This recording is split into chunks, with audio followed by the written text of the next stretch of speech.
বিজয়নগরে covered van থেকে কোটি টাকার ভারতীয় লেহেঙ্গা শাড়ি জব্দ। ব্রাহ্মণবাড়িয়ার প্রতিনিধি।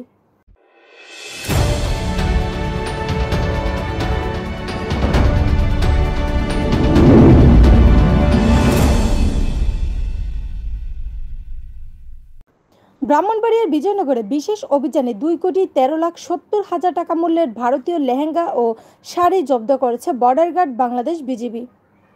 রোববার সকালে উপজেলার চান্দুরা এলাকা থেকে এসব মালামাল জব্দ করা হয়। বিজিবি 25 ব্যাটালিয়নের অধিনায়ক লে কর্নেল জব্বার আহমেদ জানান, গোপন সংবাদের ভিত্তিতে ব্রাহ্মণবাড়িয়ার ট্রানজিট ক্যাম্পের সদস্যরা অভিযান চালান।